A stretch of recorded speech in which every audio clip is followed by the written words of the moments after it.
The blizzard hit Pine Ridge, Montana, like a sudden white wall. One moment the highway was clear, the next it vanished under screaming wind and thick, blinding snow. Most people had already rushed home, but Marcus Reed was still at his small auto repair shop on the edge of town, wiping grease from his hands and locking up for the night. As a black mechanic in a mostly quiet, tight-knit American town, Marcus had learned to keep his head down and his work honest. Cars didn't care who fixed them, only that the job was done right.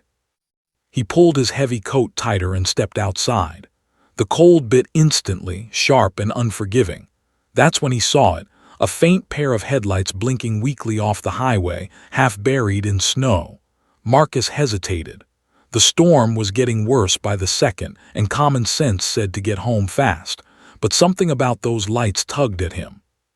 He grabbed a flashlight, jumped into his old pickup and drove toward the highway, tires crunching through deep snow. When he reached the stranded car, he found a woman slumped over the steering wheel, her face pale, her breath shallow. The engine was dead and the doors were frozen shut. "Hey, can you hear me?" Marcus shouted, banging on the window. Her eyes fluttered open, confused and terrified. She tried to speak, but no sound came out. Marcus didn't think twice. He forced the door open, wrapping his coat around her shoulders as icy wind whipped around them. "My name's Marcus. You're gonna be okay," he said calmly, though his own heart was pounding. He carried her to his truck, blasting the heater as soon as she was inside. Her hands were dangerously cold, early hypothermia. Marcus drove straight back to his shop, the only place close enough with warmth and tools. Inside, he sat her near a space heater, handed her hot coffee and wrapped her in blankets. The woman finally spoke, her voice weak. "Thank you, I thought I was going to die out there." "You were real close," Marcus replied honestly. "Storm like this doesn't forgive mistakes." She introduced herself as Evelyn. She said she wasn't from Pine Ridge, just passing through. Marcus nodded, not pushing for details. He had learned that people shared what they wanted when they were ready. Outside, the blizzard roared louder, rattling the metal doors of the shop. Power flickered but held. Marcus checked her vitals the best he could, using skills he'd picked up over years of roadside emergencies and helping strangers who never expected help from him. "You saved my life," Evelyn said, her eyes fixed on him with an intensity that made Marcus uncomfortable. "That's what anyone should do," he replied, though deep down he knew that wasn't always true. As the night stretched on, the town of Pine Ridge disappeared under layers of snow, roads closed, cell service fading.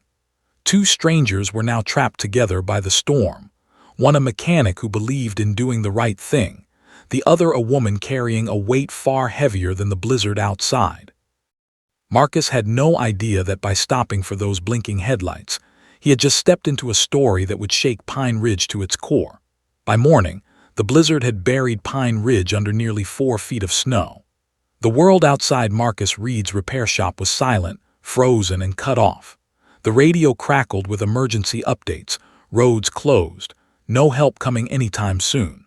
Marcus poured fresh coffee while Evelyn sat quietly, staring at the snow-choked windows like she was watching ghosts. "You can stay until the roads open," Marcus said gently. "Storm like this, nobody's going anywhere." Evelyn nodded, but her hands trembled, not from the cold this time. "Marcus, there's something I need to tell you." He looked up, sensing the shift in her voice. Over the years, Marcus had learned to recognize the sound of truth pressing against fear. "I didn't just get stranded by accident," she began. "I came to Pine Ridge on purpose." She explained that her full name was Evelyn Harper, and years ago this town had tried to erase her. Pine Ridge's most powerful family, the Whitmans, had covered up the death of her younger brother after a hit-and-run accident. He had been left to die in the snow outside town limits. Evidence vanished. Witnesses were silenced. The case was ruled an unfortunate incident. "My brother begged for help," she whispered, tears spilling, "and no one stopped." Marcus felt his chest tighten. He remembered that case. Everyone in Pine Ridge did. It was the story people avoided, the name spoken only in half sentences. Evelyn revealed she now worked with a federal investigative unit, gathering proof to reopen cold cases corrupted by money and influence. She had returned with documents, recordings, and a warrant, hidden in her car. The same car now buried under the storm.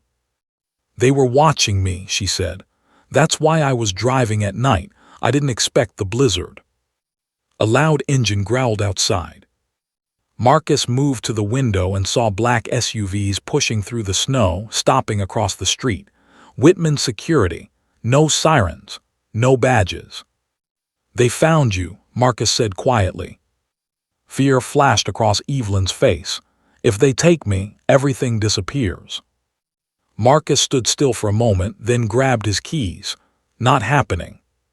He led her through the back of the shop into his garage pit, a hidden space he used during tornado warnings. As footsteps crunched outside, Marcus calmly returned to the front, opening the door. "What do you want?" he asked, voice steady. A man in a tailored coat smirked. "We're looking for a woman. Car broke down." "Haven't seen her," Marcus replied. "Just me and my tools." The man looked around, eyes cold and searching, but found nothing. After a tense pause, the SUVs pulled away. Hours later, state troopers finally arrived.